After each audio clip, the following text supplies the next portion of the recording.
Dubai एक ऐसा देश जहां आसमान सिर्फ फायरवर्क्स के लिए जाना जाता था। चमकती बिल्डिंग्स, जगमगाती रातें और रोशनी जो सिर्फ जश्न की बात करती थी।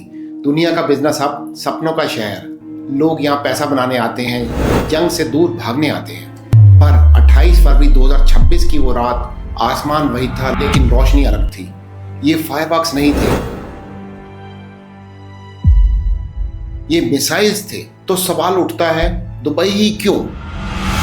इसके जवाब के लिए हमें 6 साल पीछे जाना होगा। आइए जानते हैं 2020 में क्या हुआ था।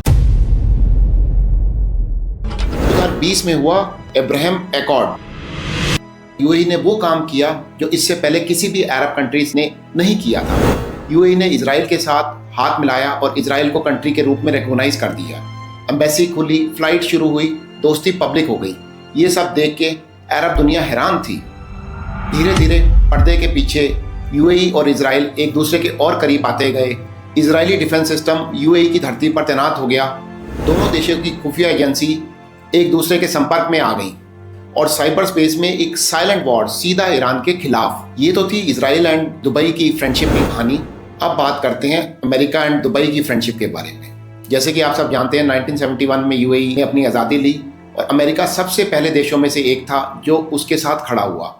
और फिर 1990 में जब गल्फ वार हुई तब सद्दाम हुसैन ने कुवैत पर हमला किया। यूएई ने अपनी ज़मीन यूएस फोर्सेस को दे दी बिना कुछ सोचे समझे। उसी दिन से ये दोस्ती एक अलायंस बन गई। अमेरिकन ने यूएई को लिटिल स्पार्टा का नाम दिया, जिसका मतलब होता है एक छोटा देश लेकिन अमेरिका का सबसे भरोसेमंद साथी गल्फ में। यूएई ने अमेरिकन एयरफोर्स जेट्स के लिए अबू धाबी के अल दफ्रा एयरबेस में जगह दे रखी है, जो ईरान से कुछ ही मिनट्स की दूरी पे है। इसके साथ साथ दुबई का जेबल अली पोर्ट पे यूएस नेवी के वॉरशिप्स भी रुकते हैं। अभी तक हमने जाना कैसे यूएई की दोस्ती हुई इजराइल से और कैसे यूएई की दोस्ती हुई अमेरिका से। अभी तक ईरान इस पिक्चर में नहीं आया है। अब जानते हैं ईरान के बारे में। ईरान के लिए यूएई अब सिर्फ एक पड़ोसी नहीं रहा था, वो अमेरिका एंड इजराइल का दोस्त बन चुका था। इसी अमेरिका दुबई इजराइल दोस्ती का नतीजा था 28 फरवरी 2026 का वो दिन। यूएस और इजराइल ने ईरान पर स्ट्राइक्स किए, जिसका जवाब ईरान ने सीधा दुबई को दिया।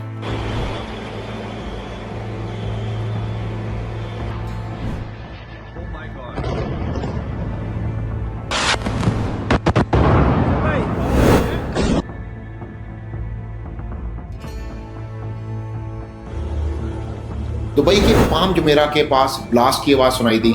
इसके साथ साथ दुबई एयरपोर्ट और ऑयल रिफाइनरीज को बंद करना पड़ा। एक शहर जो कहता था हम न्यूट्रल हैं, उसे उस रात न्यूट्रलिटी ने याद दिलाया। न्यूट्रलिटी एक लग्जरी है और ये लग्जरी खत्म हो जाती है जब आप किसी की साइड लेते हो। पर ये सिर्फ उस दिन की बात नहीं थी। यूएई मिनिस्ट्री ऑफ डिफेंस का ऑफिशियल डाटा को देखते हैं। सिर्फ 18 मार्च 2026 की एक रात में 27 ड्रोन्स, 13 बैलिस्टिक मिसाइल सीधा यूएई की तरफ। और ये तो सिर्फ एक दिन का डाटा है। जब से ईरानियन अग्रेशन शुरू हुआ है, टोटल नंबर्स आप सबको एब्सोल्युटली मेस्मराइज कर देंगे। 1700 ड्रोन, 1500 क्रूज मिसाइल्स, 327 बैलिस्टिक। कोई आम लड़ाई नहीं है, ये एक सस्टेन्ड सिस्टमैटिक अटैक है। एक देश पर जो खुद को बिजनेसमैन कहता था, सोल्जर नहीं। और फिर भी दुनिया की ब्रेकिंग न्यूज में दुबई का नाम कहीं नीचे होता है। गाजा है, तेहरान है, टेल अवीव है। दुबई के बारे में दुनिया कह रही है, ओ हाँ वहां भी कुछ हुआ है। ईरान और इजराइल के बाद सबसे ज्यादा मिसाइल्स खा रहा है दुबई। एक शहर जो ट्रेड और टूरिज्म के लिए बना था, अब तक 1700 ड्रोन झेल चुका है। न्यूट्रलिटी का प्राइस क्या होता है? ये है वो प्राइस। और ये सिर्फ दुबई की कहानी नहीं है, ये उन सब की कहानी है जो सोचते हैं कि दूरी उन्हें सेफ रखती है, जो सोचते हैं हम तो बीच में है, हमें क्या। आज के वर्ल्ड में trade ties, military bases, intelligence sharing, digital alliances, कोई भी देश सच में न्यूट्रल नहीं रह सकता। तो आप बताइए, क्या आज के दौर में न्यूट्रलिटी पॉसिबल है या सिर्फ एक इल्यूजन है? जब भी ये टूटता है तब मिसाइल्स आसमान को चीरती हुई आती हैं। कमेंट में जरूर बताइएगा। और अगर आप चाहते हैं कि ये दुनिया सिर्फ हेडलाइन से आगे हम इसी तरह डेसिफर करते रहें, then please keep following many talk media beyond just headlines. Thank you.